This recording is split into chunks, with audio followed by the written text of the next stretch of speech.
El Señor esté con ustedes. Del Santo Evangelio según San Marcos.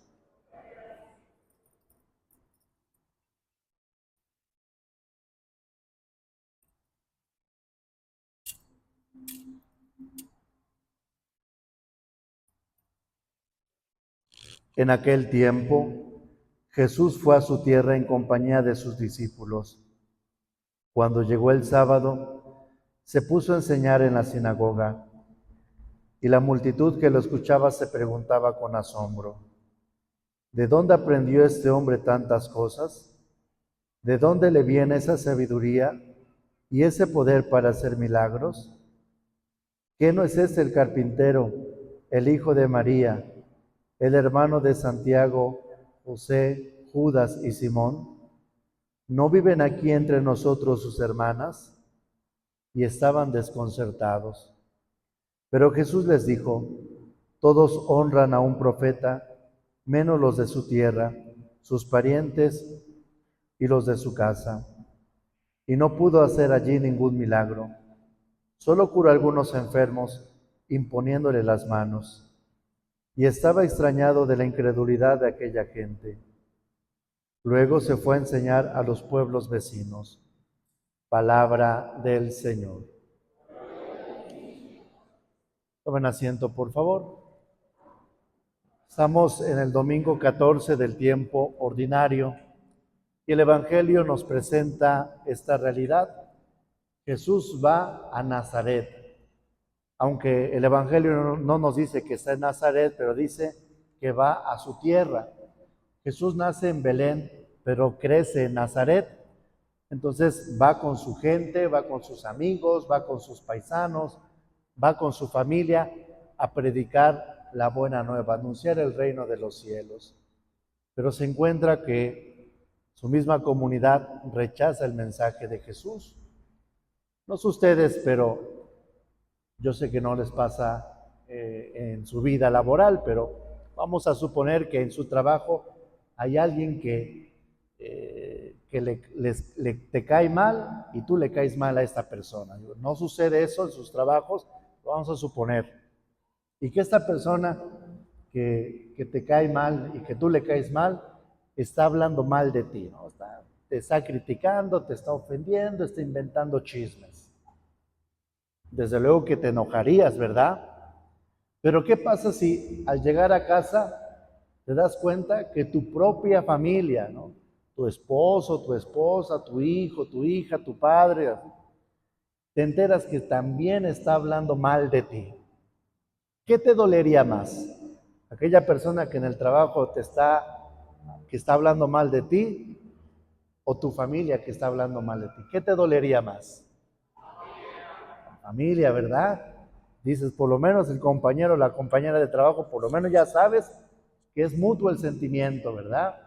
Pero aquí con la familia, ay, duele, te pone triste que tu propia familia te ponga una zancadilla, te ponga el pie, te esté criticando.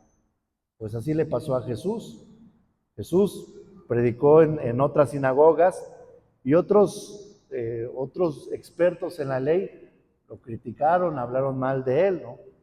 Pero ahora va con su gente, va con sus paisanos, va con su familia y están hablando mal de Jesús. Y hacen algunas preguntas, hacen 5 preguntas. Los sinópticos nos hablan de 5 preguntas y eso es muy importante porque ya nos adentra a una reflexión muy profunda, a una teología muy profunda, perdón. Esas 5 preguntas hacen referencia a las 5 heridas de nuestro Señor Jesucristo, ¿no? Las manos, los pies y el costado. Ahora bien, son preguntas no para saber, son preguntas para desprestigiar, son preguntas para atacar. Cuando el leproso se acerca a Jesús, le dice: si tú quieres, puedes curarme. Le plantea esto. Es una pregunta para acercarse a Jesús. Pero estas preguntas que escuchamos hoy no son para conocer a Jesús. Incluso ni siquiera lo llaman por su nombre. Dice: ¿de dónde aprendió este hombre tantas cosas? O sea, ni siquiera Jesús, este hombre, ¿dónde aprendió tantas cosas? Hay de preguntas a preguntas. Hay preguntas para conocer, hay preguntas para fomentar la comunión, pero también hay preguntas para destrozar. Hoy podríamos cuestionarnos cuáles son las preguntas que nos planteamos en nuestro matrimonio, cuáles son las preguntas que yo le hago a mi esposo o a mi esposa para conocer o para desprestigiar o para ofender o para iniciar desde luego una pelea. ¿Cuáles son las preguntas, no? ¿Cuáles son las preguntas que se realizan en casa, en familia, con los hijos, con los hermanos? ¿Son preguntas para conocer o son preguntas para desprestigiar? Decíamos, son las 5 heridas de nuestro Señor Jesucristo. Pensemos, vamos un poquito más profundo. Estas personas condenan a Jesús, critican a Jesús. ¿Quiénes crucificaron o quiénes mandaron a crucificar a Jesús? ¿La Virgen María? ¿Los apóstoles? ¿Quiénes fueron? ¿Los romanos? ¿Quién más? ¿Los fariseos? ¿Quién más? ¿El pueblo? ¿Quién más? ¿Mandé? No escuché, perdón. ¿Quién? Pilatos, ¿verdad? Entonces, nos damos cuenta que la gente que condenó a Jesús no es gente buena, no es gente que brillara por su rectitud, es gente mala, una característica de aquellas personas que condenan. La gente que condena no es porque brille por su moral intachable, no es porque sea una persona recta, pero en el fondo, ¿quién es? Sabemos que son esas personas, pero en el fondo, ¿quién es? ¿Quién está detrás de esas personas? El maligno, el demonio, ¿verdad? Es el demonio el que siembra esa cizaña, porque Dios no condena. Dios no condena.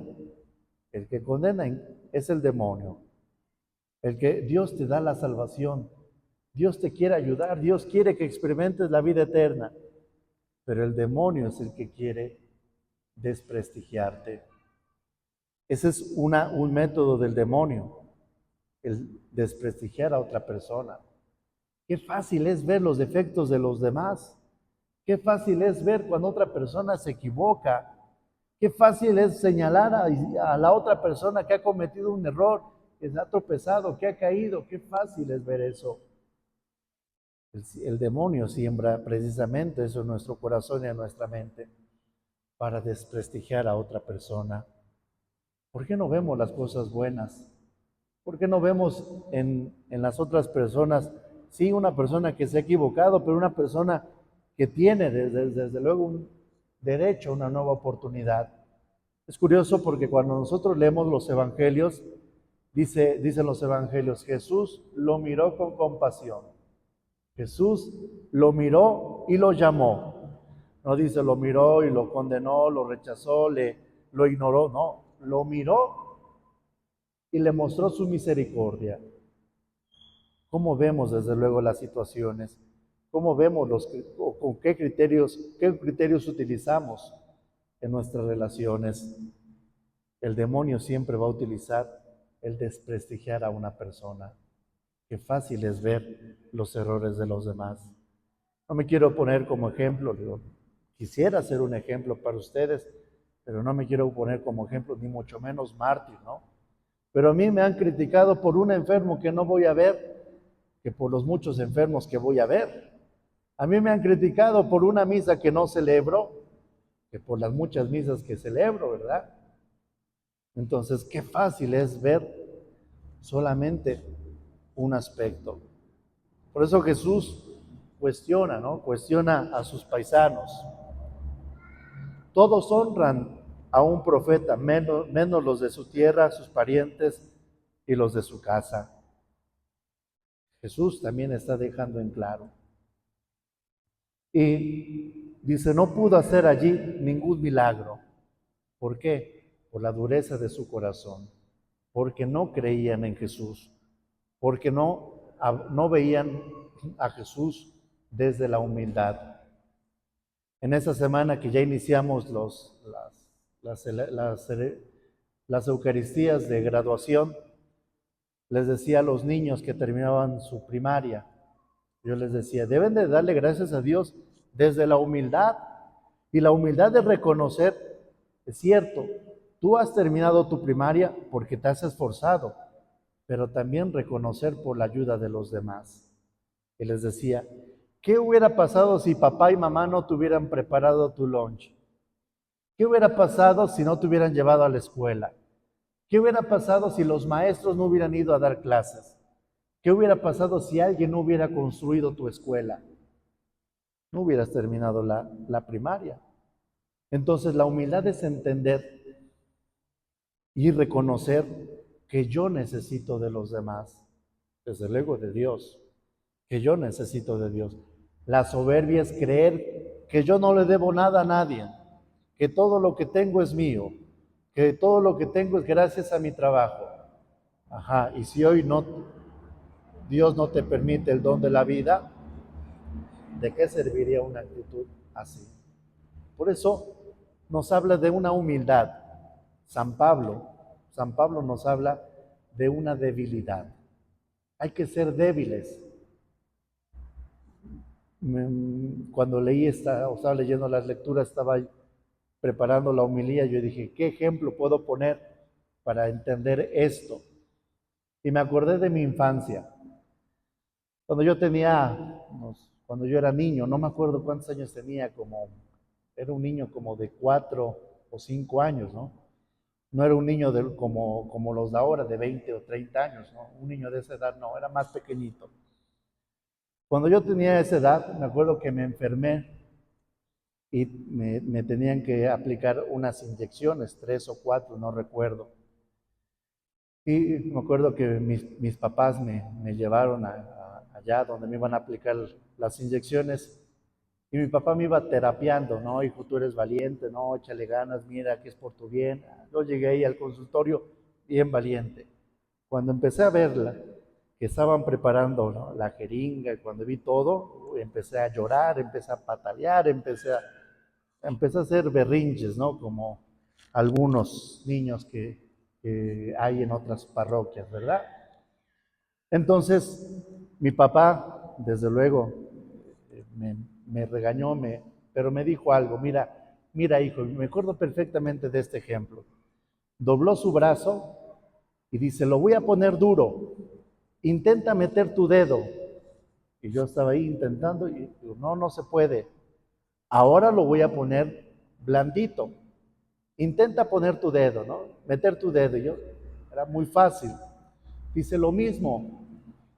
Si tú pones tu piel dura, pues lógico que te va a doler y no va a funcionar, ¿no? Quienes se dedican a esto saben, ¿verdad? Que el músculo hay que ponerlo lo más suavecito que se pueda para que pueda entrar la aguja, ¿verdad? Y cuando se pone uno duro, incluso, pues es muy complicado, ¿no? Entonces, San Pablo nos dice, cuando soy débil, entonces soy fuerte.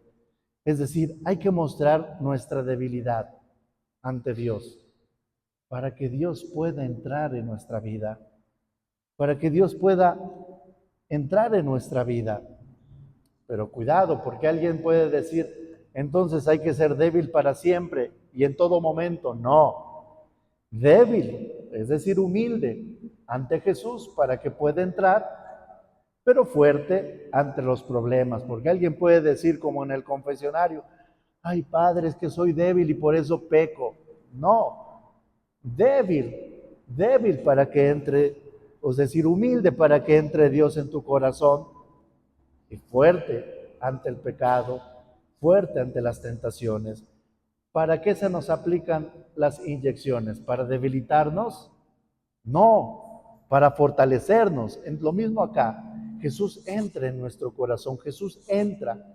Nosotros nos mostramos débil para que Jesús entre y nos pueda fortalecer desde dentro. Y viene un aspecto muy hermoso que San Agustín hacía una reflexión de esto.